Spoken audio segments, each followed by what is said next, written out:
Shalom. Aujourd'hui, j'aimerais bien partager sur un thème intitulé Marcher selon l'esprit.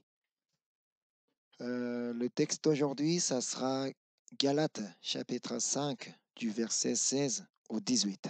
Galates chapitre 5 du verset 16 au 18. Je vais lire. Je dis donc, marchez selon l'esprit, et vous n'accomplirez pas les désirs de la chair. Car la chair a des désirs contraires à ceux de l'esprit, et l'esprit en a de contraires à ceux de la chair. Ils sont opposés entre eux, afin que vous ne fassiez point ce que vous voudriez. Si vous êtes conduit par l'esprit, vous n'êtes point sous la loi. Je vous invite à prier avant de recevoir la parole. Merci Seigneur de nous avoir encore accordé ce moment pour partager ta parole précieuse, Seigneur. Ô Seigneur, que tu sois présent au milieu de nous.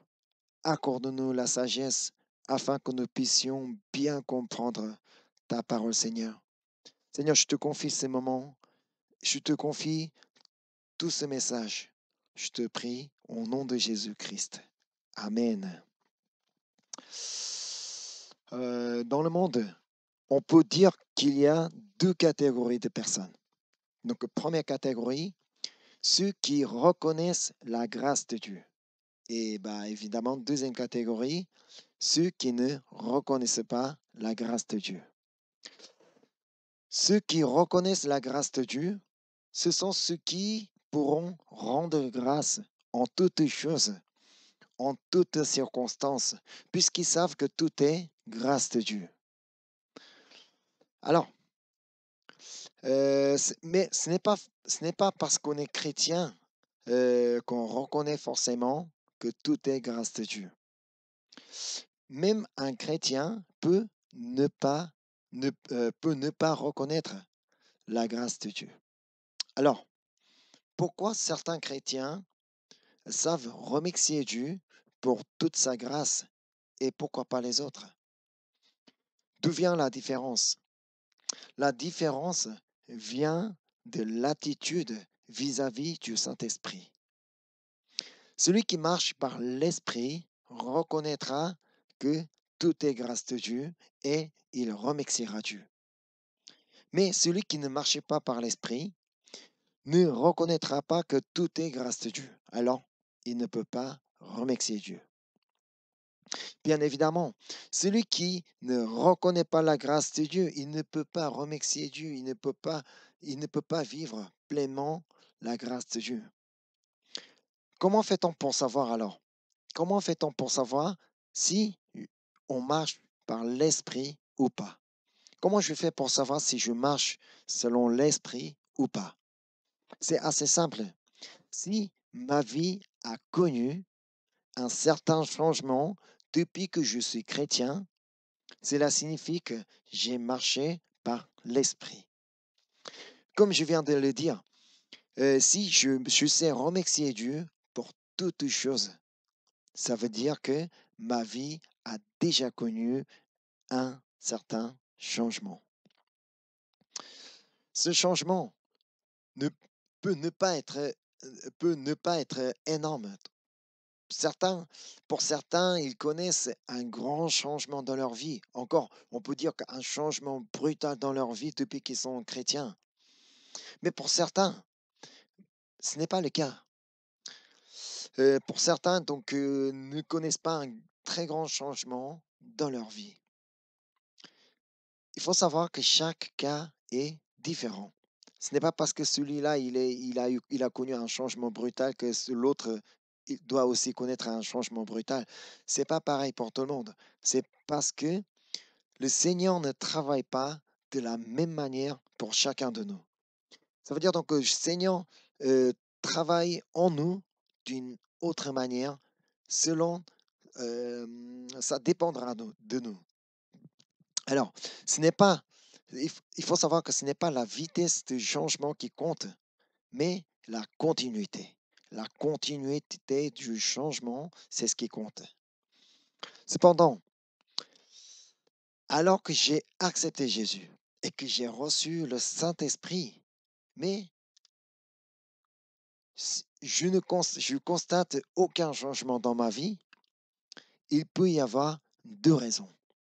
Si je n'ai pas connu un changement, il y a deux raisons. Premièrement, soit Dieu est incapable de me changer, ou alors c'est moi qui refuse ce changement.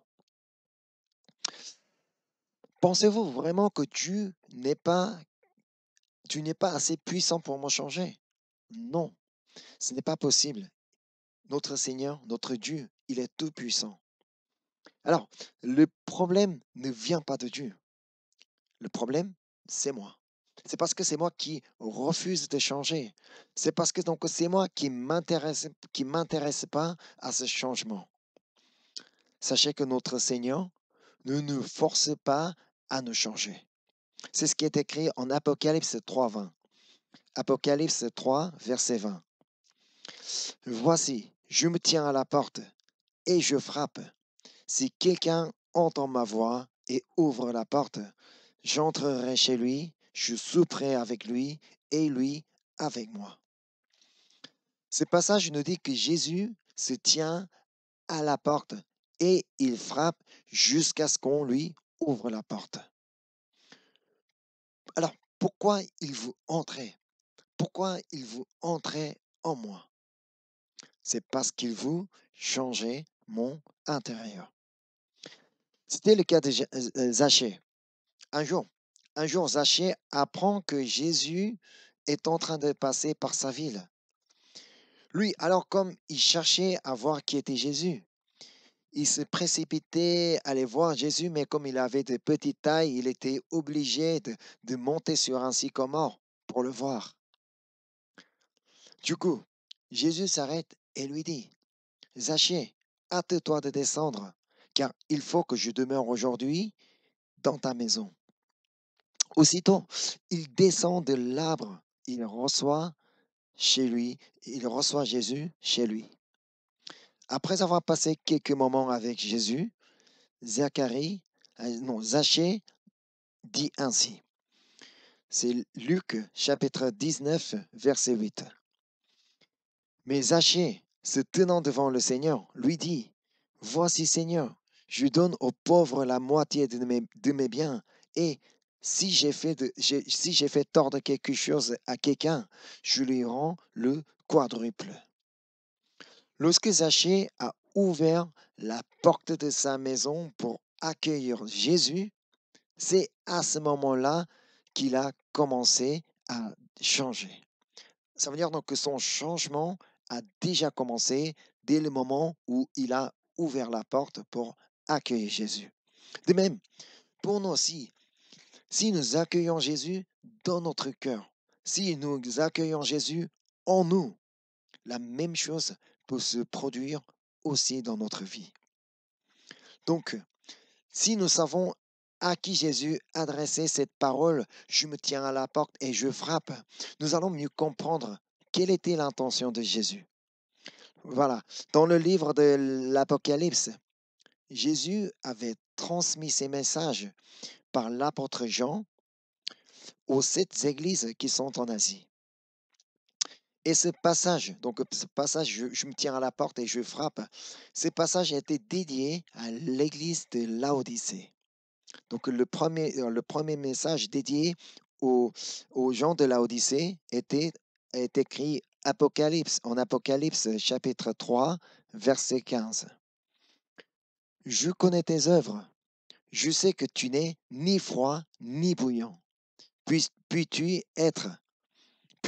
être froid ou bouillant? Malheureusement, les fidèles de l'église de Laodicée étaient spirituellement en mauvais état. Jésus reprochait leur paresse et leur insensibilité spirituelle.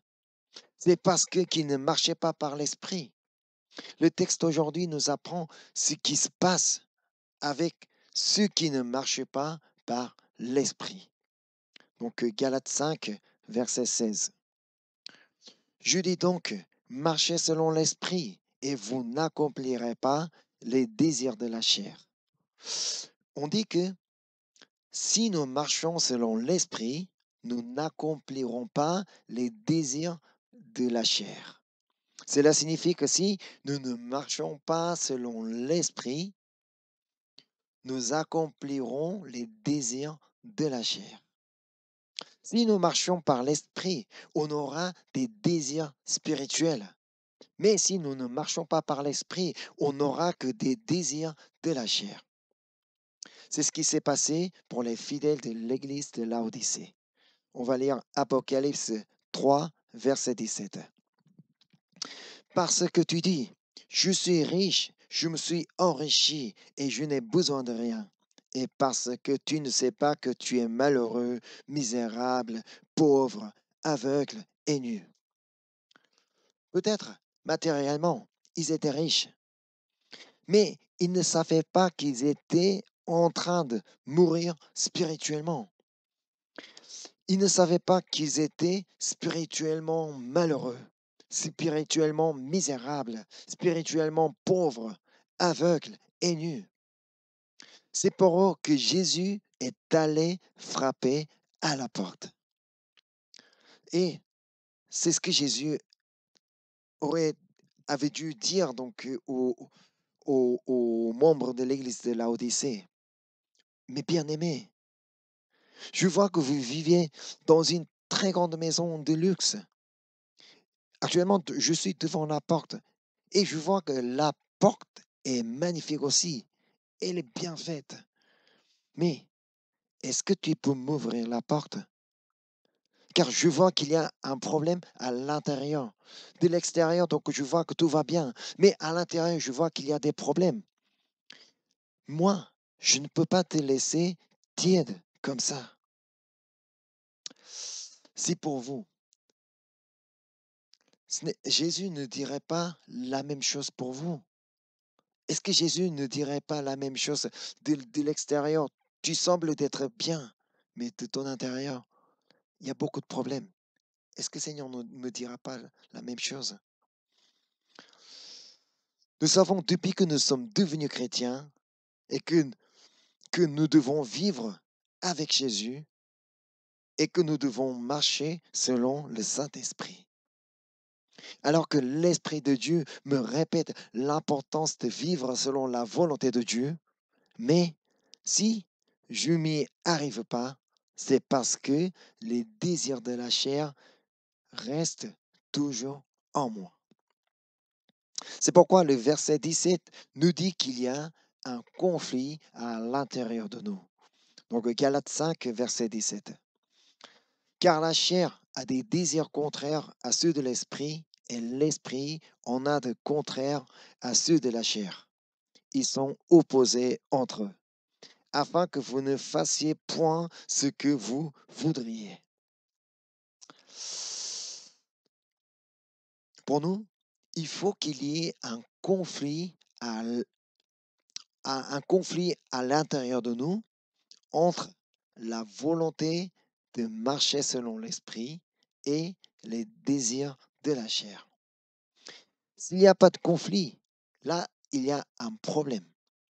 Parce que ne pas avoir de conflit intérieur, cela signifie que je n'ai pas l'intention d'être changé. Ça veut dire donc que je n'ai pas l'intention de résister au péché, je n'ai pas l'intention de résister à la tentation du péché.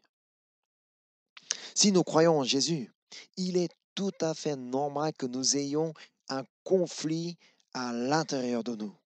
Parce que je m'oppose au vouloir de commettre le péché, qu'il y ait un conflit. Si je marche à résister, si je cherche à résister au péché, cela signifie que le changement a déjà commencé en moi. Même si je ne suis pas libre à 100% du péché, si je commets le péché de moins en moins, c'est un bon signe. Si je pêche moins en moins, moins qu'hier, moins qu'une semaine, donc je pêche moins en moins, c'est un bon signe. Ça serait un grand plaisir pour Dieu si nous arrivons à résister au péché. Même si mais dans le cas contraire, Sachez que c'est Satan qui prendra plaisir à chaque fois quand, quand je commettrai un péché. Euh, un pasteur a dit ceci, Satan nous appelle par notre péché. Qu'est-ce que ça veut dire? Satan nous appelle par notre péché. Qu'est-ce que ça veut dire? Par exemple, si j'ai commis l'adultère, il m'appellera et l'adultère. Et si j'ai menti, il m'appellera et menteur. C'est ainsi qu'il m'appelle avec mon péché. Alors, qu'est-ce que vous pensez de vous? D'après vous, comment Satan pourrait-il vous appeler? Les versets qui suivent le texte d'aujourd'hui nous apprennent par quoi Satan pourrait nous appeler. Galates 5, du verset 19 au 21. Je vais lire. Or, les œuvres de la chair sont manifestes. Ce sont l'impudicité, l'impureté, la dissolution, l'idolâtrie, la magie, les inimitiés, les querelles, les jalousies, les animosités, les disputes, les divisions, les sectes, l'envie, l'ivrognerie, les excès de table et les choses semblables. Si je commettais de tels péchés sans avoir conflit en moi, comment il m'appellerait Satan?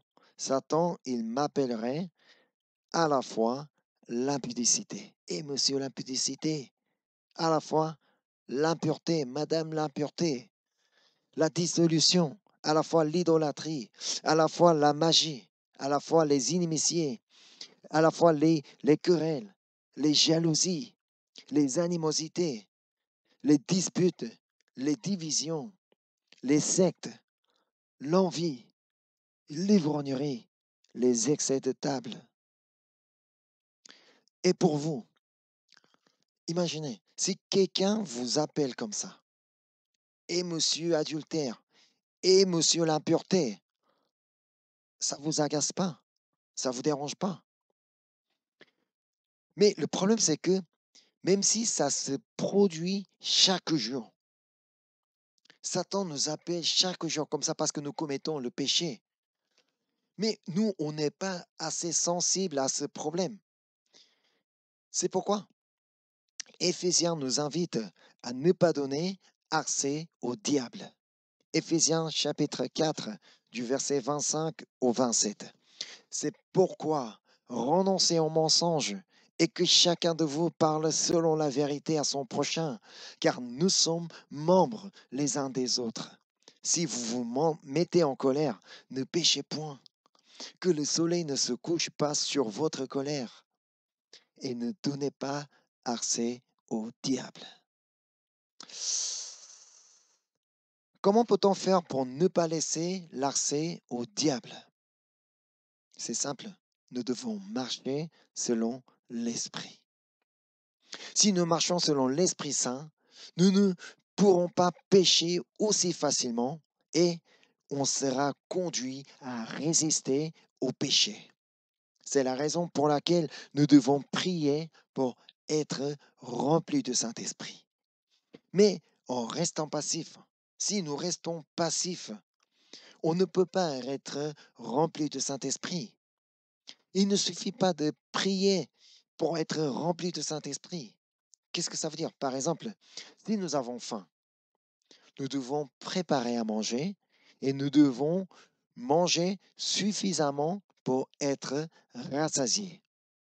De même, pour être remplis de Saint-Esprit, nous devons nous mettre en action pour être remplis. On va regarder Éphésiens 5, 18.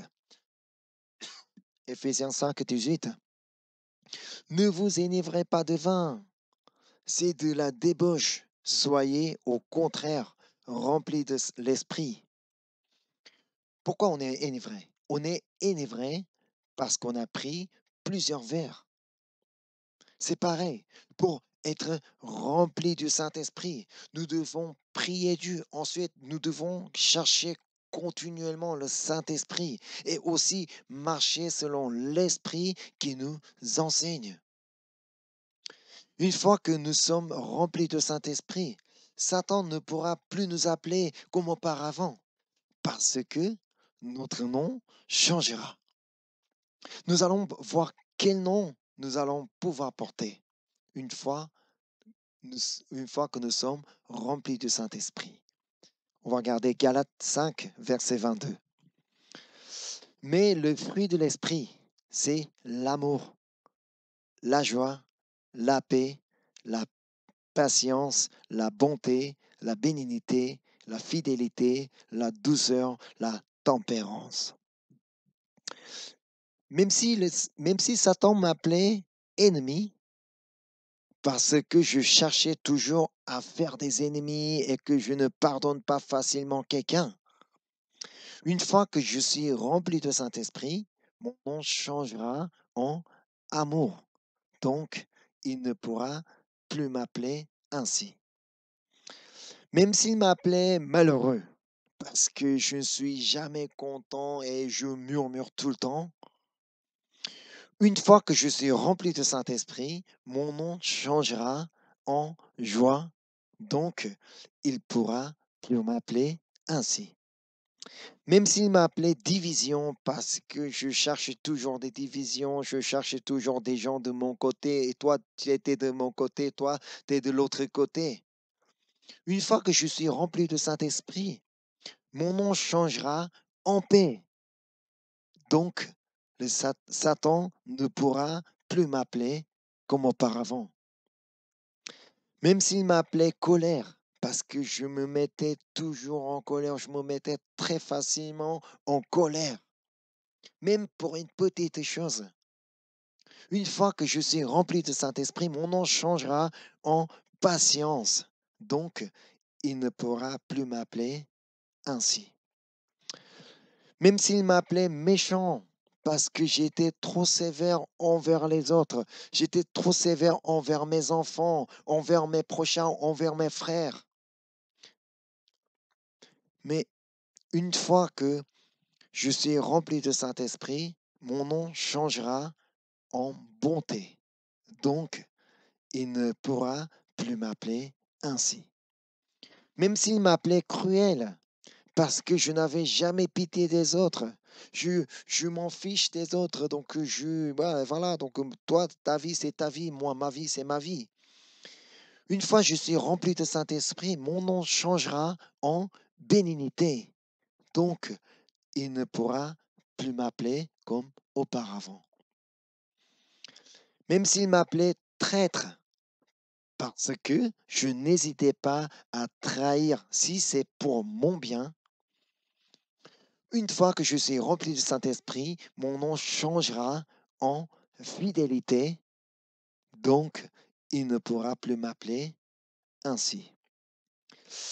Même s'il m'appelait violent, parce que je n'arrêtais pas de blesser les autres, que ce soit en parole ou en action, physiquement, que ce soit.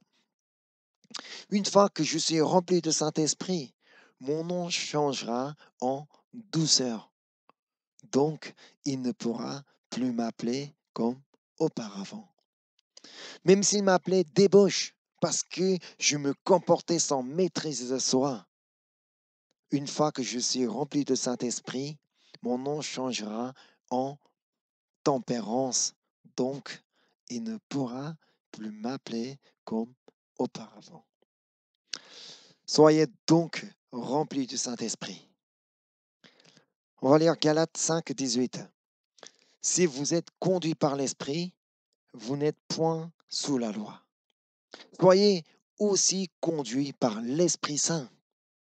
Il est important d'être par l'Esprit Saint parce que nous sommes alors point sous la loi. Qu'est-ce que ça veut dire? Ça veut dire que nous serons libérés de la loi du péché et de la mort. On va lire Romains chapitre 8, versets 1 et 2. Un grand passage. Il n'y a donc maintenant aucune condamnation pour ceux qui sont en Jésus-Christ. En effet, la loi de l'esprit de vie en Jésus-Christ m'a affranchi de la loi du péché et de la mort. Amen. Donc, ne laissez pas être condamné par Satan. Soyez remplis du Saint-Esprit afin que vous puissiez surmonter toute tentation du péché, afin que vous puissiez résister au péché. Pour être rempli du Saint-Esprit, qu'est-ce qu'il faut faire? Prier sans cesse et chercher le Saint-Esprit sans cesse. Qu'est-ce que ça veut dire chercher le Saint-Esprit sans cesse? Donc, soyez accompagnés, donc soyez proches du Saint-Esprit dans tout ce que vous faites. Discutez avec Saint-Esprit. Oh Saint-Esprit, qu'est-ce que je dois faire? Je dois prendre la décision. Quelle décision que je dois prendre? Qu'est-ce que je peux faire? Qu'est-ce que tu me dis? Donc, cherchez toujours le Saint-Esprit dans la journée. Partout où vous êtes, vous pouvez chercher le Saint-Esprit sans cesse et marcher selon lui. Donc, marcher selon la parole de Dieu qui nous enseigne. Et soyez conduits par le Saint-Esprit. Car c'est le seul moyen de résister au péché jusqu'au bout. Amen. Je vous prie de bien vouloir prier sans cesse et chercher le Saint-Esprit sans cesse pour que vous soyez remplis de Saint-Esprit. La plénitude du Saint-Esprit est un point très important pour notre vie chrétienne. Amen. Prions Dieu. Merci Seigneur de nous avoir accordé ce moment pour partager ta parole, Seigneur. Seigneur, ce que je te demande aujourd'hui, c'est que j'aimerais que nous soyons tous remplis de Saint-Esprit, afin que nous soyons conduits par le Saint-Esprit, afin que nous puissions marcher par l'Esprit Saint, Seigneur. Nous, Seigneur, nous ne voulons pas accomplir les désirs de la chair. Nous voulons toujours accomplir ta volonté, Seigneur. Pour accomplir ta volonté, nous avons besoin de toi, Saint-Esprit. Remplis-nous du Saint-Esprit. On merci, Seigneur, de nous avoir accordé ce moment. Merci, Seigneur, pour toute la grâce que tu nous as accordée. Merci encore une fois. Je te prie au nom de Jésus-Christ. Amen.